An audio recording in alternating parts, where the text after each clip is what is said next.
Hi! Let's unbox and assemble this book press. Tara! So, bumili na nga ako ng book press dahil nahihirapan na ako mag-DIY.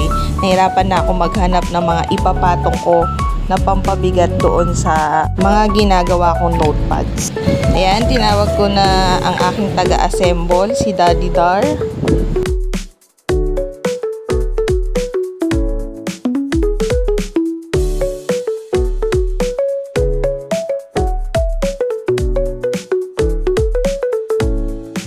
At ito, tapos na nga. Ganun lang kabilis kasi naka times 10. Ayan, pinagpapantay-pantay ko yung papers bago ko ipasok. Mabilis lang din kasi naka times 10. Pero in reality, matagal kong pinantay yan. Lagyan na natin ng glue. Tapos, hintayin nating matuyo.